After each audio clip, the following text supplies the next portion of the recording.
Boa tarde. Antes de dizer qualquer coisa, eu gostaria de reverenciar a minha ancestralidade. Ancestralidade que pulsa nesse momento em meu coração, que pulsa no coração da minha mãe, que pulsa no coração da minha avó, da minha bisavó, e assim por diante, até chegar naquele ancestral mais antigo, lá na África, que talvez foi um grande sábio, que era muito inteligente, e quem sabe nem chegou aqui porque adoeceu e foi jogado no mar, mas está aqui, pulsando em mim.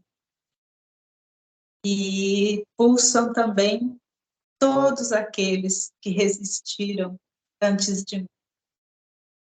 E a eles todos, minhas reverências, meu respeito e meu sentimento de que estão aqui, nessa fala. Meu nome é Marlene Mateus, sou quilombola, a minha comunidade é a comunidade do Córrego Frio, que está no município de Paulistas, aqui em Minas Gerais. Minha comunidade está a 5 quilômetros da cidade. A cidade de Paulistas tem uma história muito bonita, mas nós estamos muito preocupados ultimamente porque estamos ocupando o primeiro lugar na lista dos municípios que recebe a água do Rio Doce mais contaminada por agrotóxicos. Isso é muito grave, isso talvez explique a quantidade de casos de câncer que nós temos. E eu estou também coordenando uma comissão de comunidades quilombolas aqui da Bacia do Rio Doce.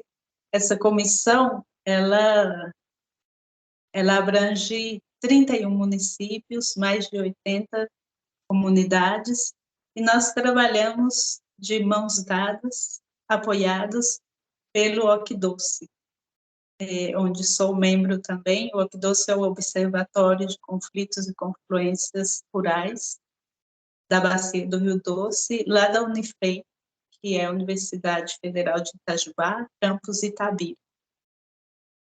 Nós temos essa parceria e temos alguns projetos nas comunidades quilombolas, são poucas ainda, porque o OCDoce não consegue abraçar todas essas mais de 80 comunidades, mas tem projetos em saúde e agroecologia dentro de algumas das comunidades.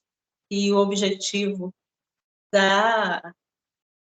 do projeto de saúde, por exemplo, é compreender a saúde da população quilombola e a relação que ela tem com a saúde pública.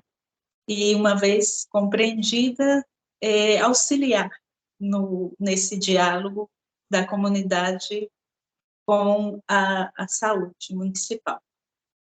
Então, já foram coletados muitos dados quantitativos, nós estamos agora na etapa de devolutivas. Tem uma parte muito interessante, que é o resgate da saúde tradicional das comunidades. Então, estamos resgatando as plantas medicinais através de canteiros, com técnicos, e essa troca de saberes, porque as comunidades sempre utilizaram as plantas para prevenir e para curar enfermidades. Ela pode não ter o conhecimento técnico, mas tem aquele conhecimento ancestral. Muitas dessas plantas foram trazidas pela nossa ancestralidade. Essas plantas foram criminalizadas, elas foram deixadas de lado, mas tem política pública federal, por exemplo, que fala da importância das plantas que hoje chamam de punks, né? O resgate dela pelas comunidades. E isso é muito importante para a saúde quilombola. A gente resgatar, a gente devolver o valor que as plantas têm. Temos também projetos em agroecologia, e o objetivo é unir esse saber ancestral com as tecnologias que nós temos atualmente, na engenharia, por exemplo, para implantar hortas coletivas. Então, eu fico muito honrada, sinto que minha ancestralidade é honrada quando posso participar de projetos assim. Antes de estar na comissão e nesse observatório, eu estive morando em outros lugares. Eu morei aqui na minha comunidade até os 11 anos, depois eu fui morar em São Paulo para atender uma demanda da minha irmã mais velha, porque eu venho de uma família de 13 filhos. A minha irmã mais velha se casou, precisou de ajuda. Com 11 anos, eu fui ajudá-la a cuidar dos filhos e da casa para ela poder trabalhar.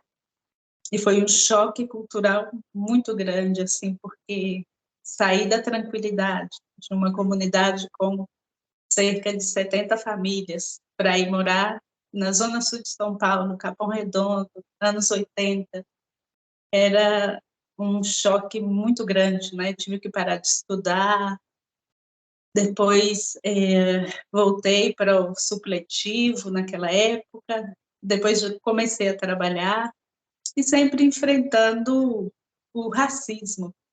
Nos anos 80 era muito comum a gente encontrar anúncios de trabalho pedindo boa aparência. E o que antes dizia pessoa branca nos anúncios, nos anos 80 diziam exige boa aparência, e boa aparência quer dizer não ser negro. Era muito sofrido. E depois, em São Paulo, eu entrei em contato com um livro de um mestre espiritual da Índia, e esse livro me encantou, assim, de uma forma muito especial. E aí eu terminei indo a um festival de yoga, meditação, comida vegetariana, lá na Venezuela, convidada pelo escritor desse livro. E conheci, participei, voltei para o Brasil.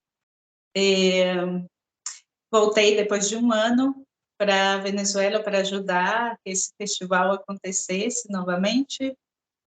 E morei lá durante 12 anos e tive contato com o povo preto do estado Miranda. Morei também no Panamá e tive contato com as pessoas pretas que foram levadas para lá na época da construção do canal. E está ali em Colón, o povo vindo da Jamaica. E na Colômbia, também não morei na Colômbia, mas fui várias vezes, e sempre percebi essa semelhança, também diferenças, né? Mas essa semelhança e essa presença ancestral no nosso povo. E, inclusive, quando eu voltei para cá, para o Brasil, eu comecei a ouvir as mulheres mais velhas da minha comunidade, as matriarcas, para poder fazer uma ponte com as mulheres dos outros lugares que eu passei, conheci, assim. E esses mesmos relatos foi que serviram como relatos antropológicos para a Fundação Palmares. quando a gente foi pedir a certificação, quando eu voltei para cá. E na minha comunidade nós temos um trabalho de formiguinha. Agora nós estamos abraçando o nosso primeiro projeto, que é para trabalhar com mulheres e agroecologia, e eu tenho muita esperança de que esses projetos despertem nas pessoas esse sentido de pertença mais fortemente, porque creio que esse é o motor que faz com que a gente lute, com que a gente some na luta, né? E eu participo de várias outras frentes. Uma delas é um coletivo chamado SOS Doce Santo Antônio. Nós estamos nessa frente contra um projeto chamado Serra Serpentina, da Vale.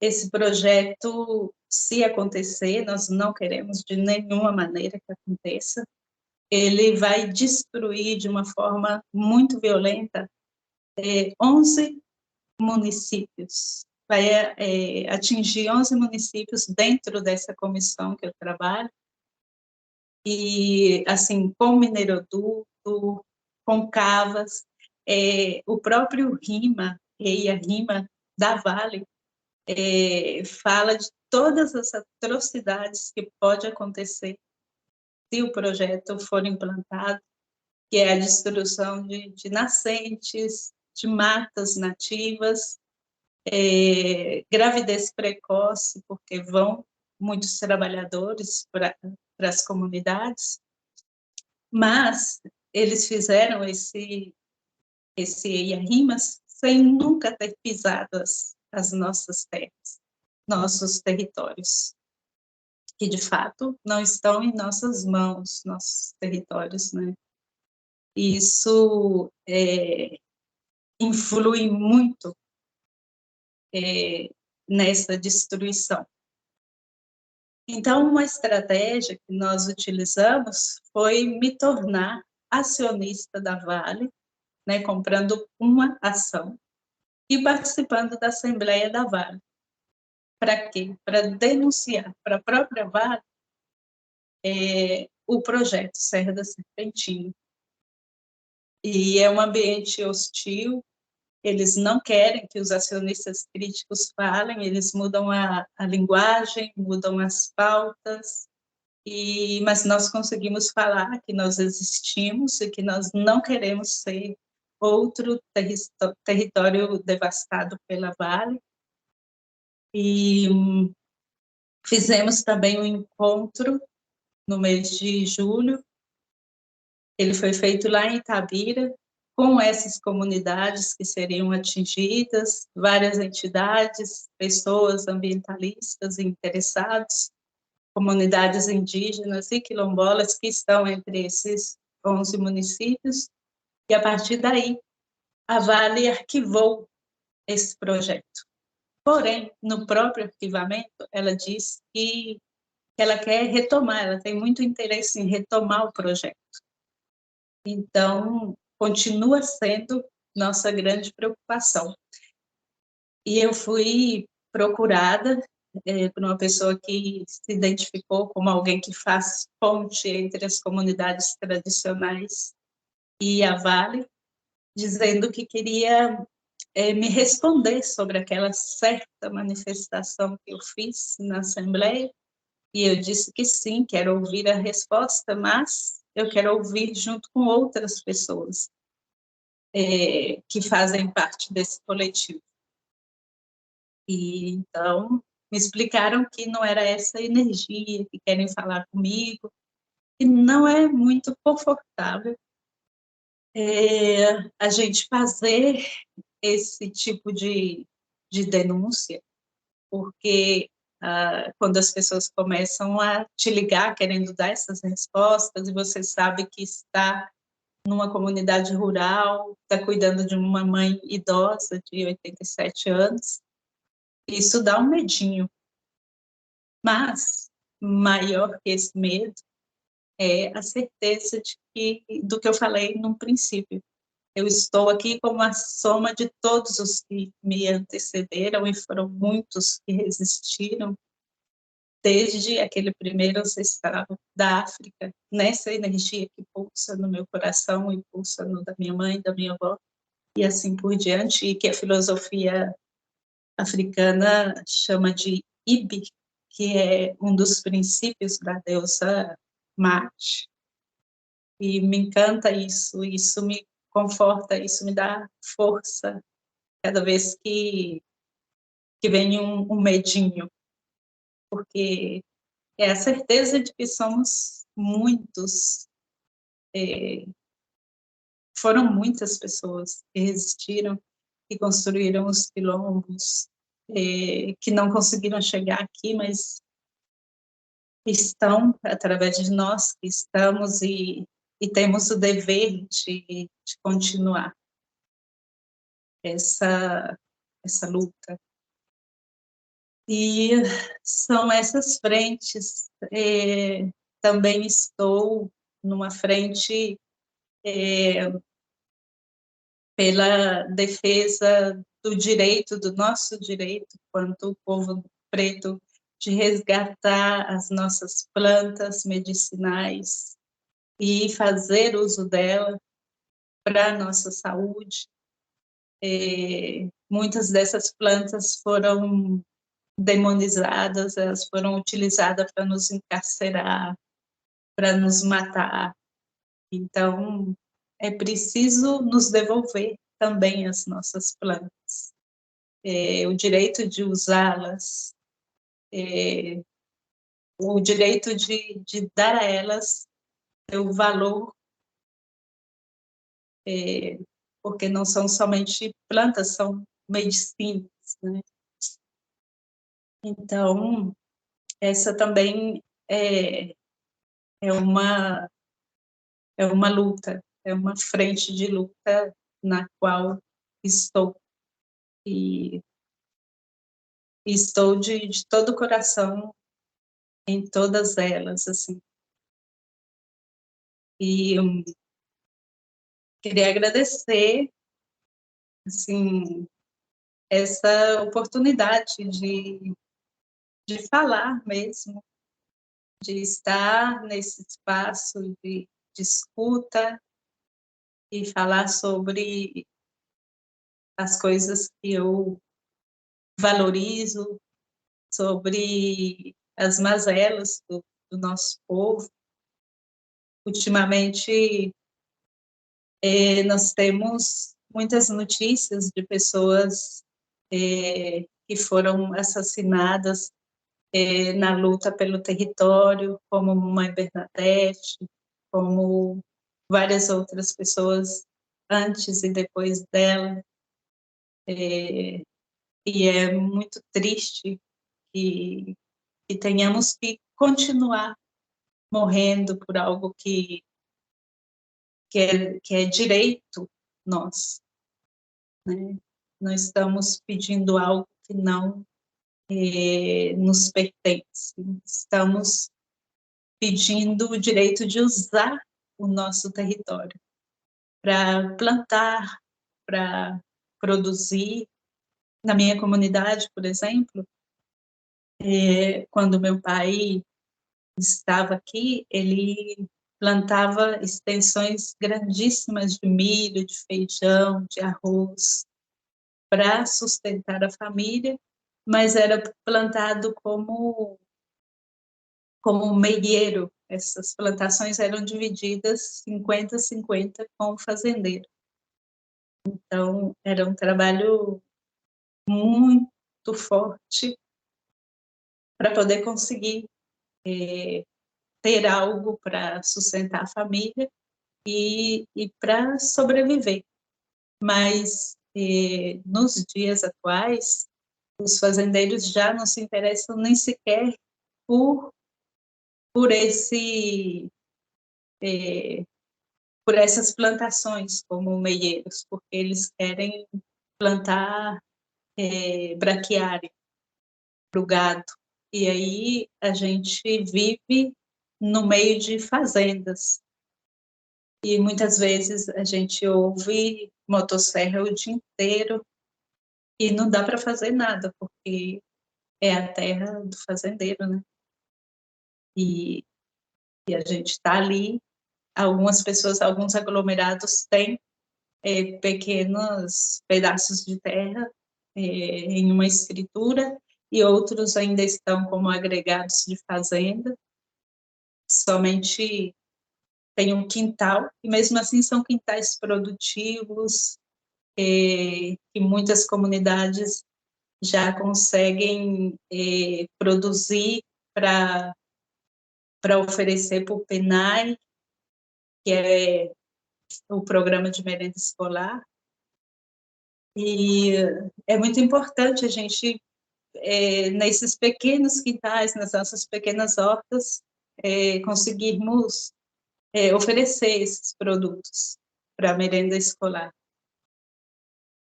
E é isso, a gente vai resistindo com o que a gente tem, nos nossos pequenos espaços, mas são pequenos, mas são espaços sagrados, e nós não queremos muito espaço, nós só queremos nosso direito de seguir nossa tradição, nossos costumes, de plantar e colher e alimentar a nossa família e a outros.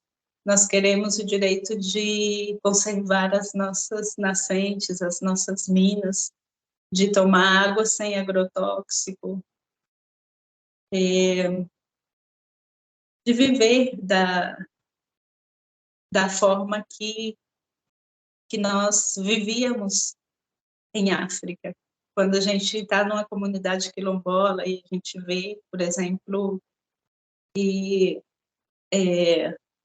isso vai se perdendo com o tempo, né? Mas ainda as crianças, num aglomerado da comunidade, por exemplo, quando ela pode ser menor de idade ainda e a mãe viu que saiu, ela não fica preocupada, porque sabe que ela está sendo cuidada de igual maneira. Quando eu era criança, as crianças da nossa vizinha, eles passavam o dia inteiro com a gente, todos juntos ali, e comíamos da mesma comida, e a mãe não se preocupava em chamar, porque ela estava ocupada nos afazeres dela, e sabendo que a minha mãe estava cuidando de igual maneira, como se fossem seus filhos. E muitas dessas coisas, desses detalhes que são nossas riquezas, e que a gente precisa resgatar, né? A gente precisa valorizar, a gente precisa despertar nos nossos irmãos esse sentido de pertencimento que o racismo também tirou da gente, né? O racismo estrutural. Ele foi gerando mazelas na nossa subjetividade, e é por isso que tantas pessoas pretas e também brancas, mas muitas pessoas pretas se suicidam, porque muitas vezes ela está sorrindo ali, mas ela está carregando mazelas muito profundas dentro de si, desde sempre sofridas, né? Carregando tudo isso. Mas quando estou trabalhando nessa comissão de comunidades tradicionais, como agora também como indígenas, eu fico com o coração cheio de esperança de que a gente possa resgatar esses costumes, essa tradição, esse direito à água, às plantas, ao nosso território. Isso me faz esperançar quando eu sou convidada para falar aqui, para ser escutada aos ouvidos, também me faz esperançar de que daqui a um tempo tudo seja melhor, me faz crer que essas sementes que nós estamos plantando vale a pena, porque assim como a terra tem seu banco de sementes, às vezes a gente está trabalhando com a terra e move, a gente prepara a terra para plantar determinada coisa. Por exemplo, estou preparando para plantar alface, mas de repente o canteiro se enche de espinafre, porque a terra tinha seu banco de sementes ali. Assim também nós, com nossas lutas, estamos deixando semente que com certeza vai germinar. E isso vale muito a pena. Então, queria expressar minha gratidão por estar aqui hoje, no Aos Ouvidos, e participar desse espaço grandioso. É isso, gratidão.